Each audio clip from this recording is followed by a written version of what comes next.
시작하겠습니다. 오늘 잠들기 전 묵상 한 구절은요. 고린도전서 14장 26절부터 40절 말씀입니다. 제가 읽고 노인종 집사님, 이정현 집사님 이렇게 읽을게요. 먼저 형제들아 어찌할까 너희가 모일 때에 각각 찬송시도 있으며 가르치는 말씀도 있으며 계시도 있으며 방언도 있으며 통역함도 있나니 모든 것을 덕을 세우기 위하여 하라. 만일 누가 방언으로 말하거든 두 사람이나 많아야 세 사람이 차례를 따라하고 한 사람이 통역할 것이요. 만일 통역하는 자가 없으면 교회에서는 잠잠하고 자기와 하나님께 말할 것이요. 예언하는 자는 둘이나 셋이나 말하고 다른 이들은 분별할 것이요. 만일 곁에 앉아 있는 다른 이에게 계시가 있으면 먼저 하던 자는 잠잠할지니라. 너희는 다 모든 사람으로 배우게 하고 모든 사람으로 권면을 받게 하기 위하여 하나씩 하나씩 예언할 수 있느니라. 예언하는 자들의 영은 예언하는 자들에게 제재를 받나니 하나님은 무질서의 하나님이 아니시요 오직 화평의 하나님이시니라. 모든 성도가 교회에서 함과 같이 여자는 교회에서 잠잠하라. 그들에게는 말하는 것을 허락함이 없나니 율법에 이른 것 같이 오직 복종할 것이요. 만일 무엇을 배우려거든 집에서 자기 남편에게 물을지니 여자가 교회에서 말하는 것은 부끄러운 것이라. 하나님의 말씀이 너희로부터 난 것이냐 또는 너희에게만 임한 것이냐. 만일 누구든지 자기를 선지자나 혹은 신령한 자로 생각하거든 내가 너에게 편지하는 이 글이 주의 명령인 줄 알라. 만일 누구든지 알지 못하면 그는 알지 못한 자니라. 그런즉 내 형제들아 예언하기를 사모하며 방언 말하기를 금하지 말라. 모든 것을 품위 있게 하고 질서 있게 하라. 아멘. 아멘. 네. 잠깐 기도하겠습니다. 하나님, 저녁에도 우리를 이렇게 말씀 앞에 불러주셔서 감사합니다. 하나님의 말씀으로 우리를 좀 돌아보고 그 말씀으로 인도함을 받는 삶을 살아가는 우리들 되게 하여 주옵소서. 예수님의 이름으로 기도합니다. 네. 네. 고린도전서 11장부터 14장까지는 예배 중에 일어나는 일들에 대해서 이야기를 합니다. 그래서 이것이 예배 중에 일어나는 일이라는 카테고리 안에서 읽어야 좀 이제 좀 올바른 해석을 할 수 있어요. 그래서 11장에 머리 스타일 이제 여자들이 머리에 두건 뭐 이렇게 이제 머리 가리는 걸 썼는데 그걸 벗어서 기도하는 사람들한테 그거 쓰라고 하잖아요. 그게 이제 예배 중에 이제 이 당시 이제 오늘 말씀을 좀 나누다가 이야기할 텐데 초대 교회에는 예배 형식이 없었어요. 그래서 그냥 모두가 함께 모여서 밥을 먹고 애찬을 나누고 성찬을 나누고 갑자기 모여서 기도하다가 갑자기 누군가 일어나서 방언을 하고 누군가 일어나서 찬송시를 하고 뭐 이런 일들이 막 있었던 거죠. 그런데 그 당시에 우상을 숭배하는 신전에 가면 여자들이 머리를 풀어헤치고 춤을 추면서 이렇게 있는 신전 창기들이 있었는데 교회에 왔는데 이 여자들이 머리를 풀어헤치고 성령을 받았다고 앞에서 이렇게 춤을 추면서 말을 막 하는 모습들이 교회를 처음 온 사람들에게 이게 이방신을 섬기는 모습과 너무 유사했던 거예요. 그래서 바울이 11장에서 이제 여자들에게 머리에 이걸 써라 이런 이야기를 하는 겁니다. 오늘 이제 또 14장에서 여자들이 이제 조용하라고 하는 이야기도 이제 비슷한 맥락에 있습니다. 이게 예배 안에서 일어나는 일이라는 것을 좀 알아야 돼요. 그래서 예배 안에서 성령의 은사가 다양하게 나타나는데 26절에 보니까 성령이 충만하게 나타납니다. 그래서 너희가 모일 때, 그러니까 예배로 모일 때, 공동체 예배로 모일 때에 찬송시도 있고, 가르치는 말씀도 있고, 계시도 있고, 방언도 있고, 통역함도 있다는 거예요. 그 여러 가지 모양의 은사들이 드러난다. 그러나 한 성령이다. 이런 이야기를 합니다. 그러니까 모여 있을 때 성령의 은사들이 나타나는 거죠. 그러니까 이 초대교회에는 성령의 인도함으로 예배가 진행됐던 거예요. 그게 정말 이제 중요한 특징이겠죠. 어, 그런데 중요한 것은 이 모든 성령의 은사가 덕을 세우기 위해서, 공동체의 덕을 세우기 위해서 사용되어야 한다. 그러니까 나 자신이 어떤 은사를 받았다. 내가 이걸 할 줄 알아. 너는 이거 못해? 이렇게 자랑하고 비교하려는 게 아니라 나에게 선물을 주신 것은 오직 이 공동체를 위하여서만 사용해야 된다. 그래서 주신 거다라는 거예요. 근데 그게 이제 중요하겠죠. 그래서 예배는 소극적인 관람이 아니라 적극적인 참여로 드려진다는 거예요. 어떤 사람은 찬송으로, 어떤 사람은 가르치는 말씀으로, 어떤 사람은 계시로, 방언으로, 통역으로 그러니까 모든 것이 모든 사람에게 덕을 서로를 세우기 위해서 적극적인 참여로 드리는 것이 예배다. 이렇게 이야기를 합니다. 그런데 그런 예배에 중요한 두 가지가 있는데 첫 번째는 그 예배 안에 가르침이 있어야 된대요. 가르침. 그래서 누가 방언을 할 때 두 사람이나 혹은 세 사람만 하고 한 사람은 통역을 하라는 거예요. 이게 어떤 상황이냐면 이 초대교회 예배가 아까 말씀드렸죠. 예배 순서가 없습니다. 그냥 누군가 갑자기 성령이 은혜를 팍 주셨어. 일어나서 방언을 막 해. 근데 옆에 있는 애가 걔도 팍 일어나. 막 찬송을 막 해. 또 한 명이 탁 일어나더니 또 막 방언을 해. 이렇게 막 정말 끝도 없이 이런 일들이 일어나니까 바울이 방언을 할 때는 한 번의 모임 안에서 세 사람까지만 하고 통역하는 사람이 반드시 있어야 된다. 그게 중요한 겁니다. 통역하는 사람이 반드시 있어야 된다는 이야기를 해요. 어, 방언을 적극적으로 하지만 통역을 해야 된다. 그래서 통역하는 자가 없으면 그냥 안 하는 게 낫다. 그냥 하나님하고 단둘이 이야기하는 게 낫다고 이야기를 하는 거예요.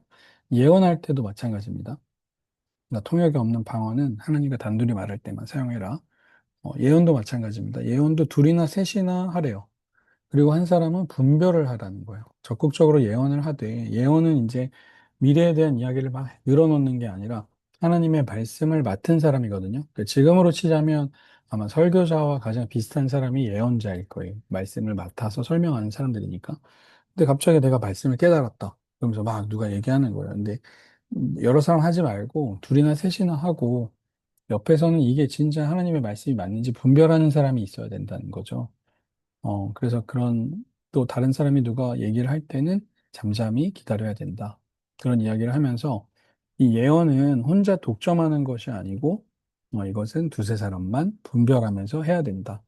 그렇게 하는 이유, 방언을 하되 통역하는 사람이 있고, 예언을 하되 분별하는 사람이 있는 이유는 뭐냐면, 이 예배에서 중요한 거는 서로가 서로에게 배움이 있어야 된다는 거예요. 서로가 서로에게. 그러니까 나 이 은사 가지고 있어. 나 이거 잘해.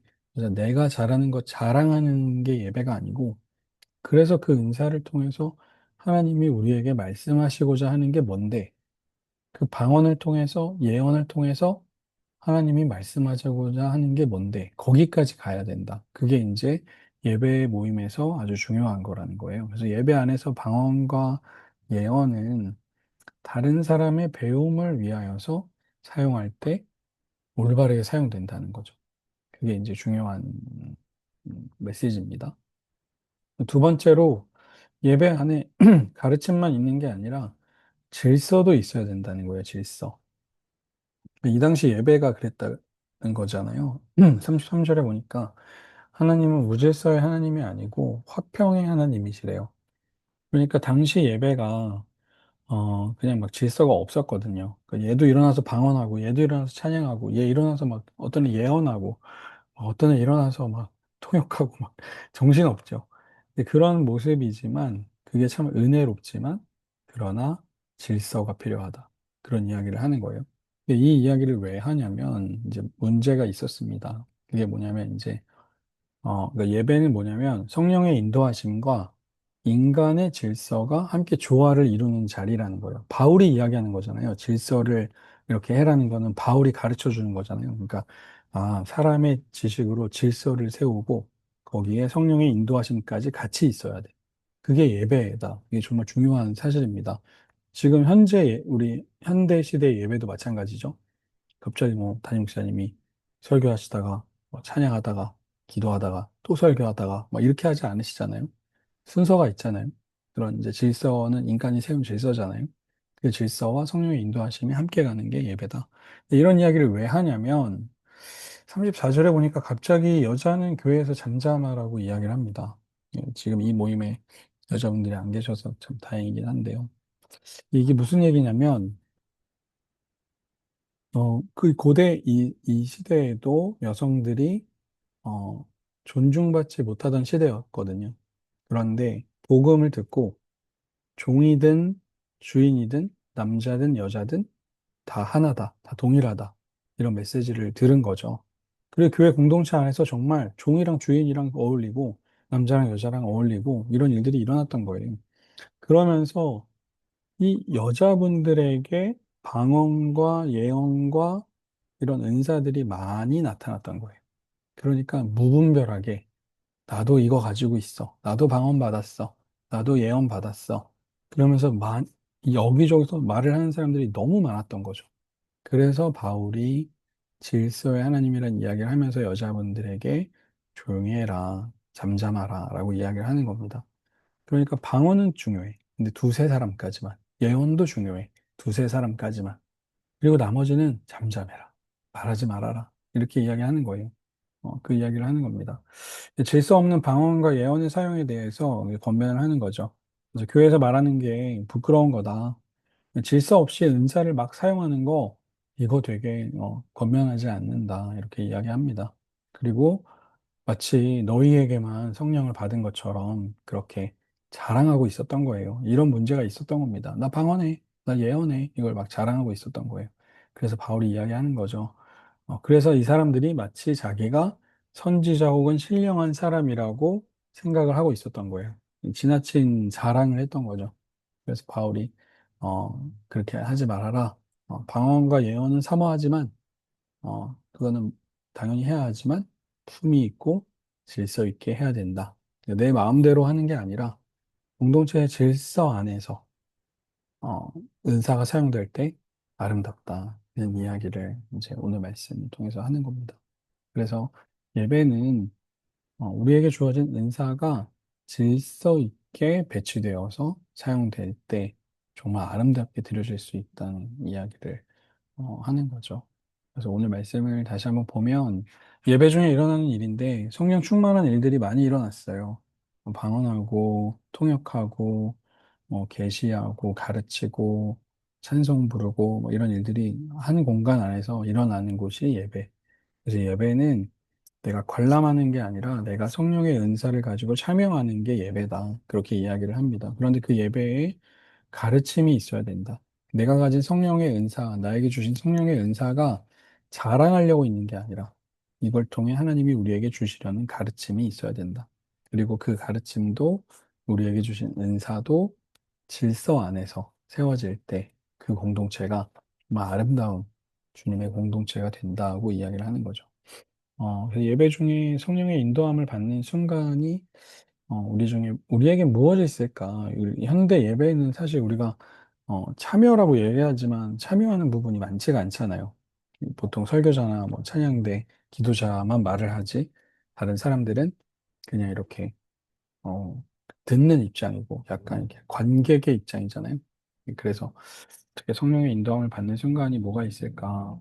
이렇게 좀 생각해 보면 저는 회중에 있을 때, 회중의 자리에 있을 때는 이렇게 깨달음을 주실 때가 있는 것 같아요.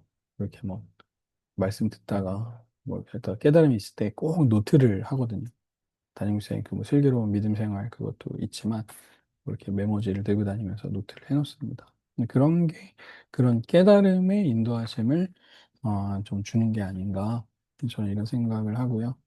예배 중에서 제가 따라야 할 질서가 뭐가 있나 생각해 보면, 최근에 담임 목사님께서 저한테 너무 질서를 지키느라 성령이 들어올 틈이 없다고 저한테 얘기를 해주셨어요.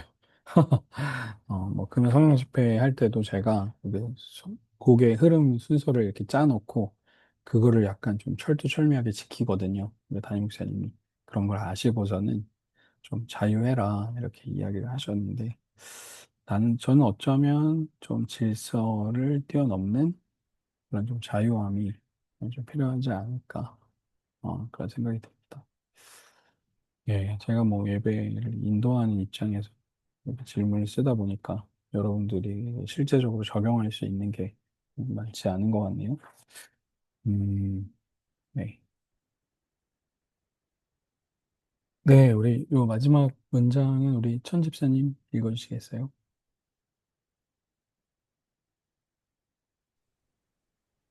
예배는 각각 다른 사람들이 한 성령 안에서 만들어가는 놀라운 사건이다.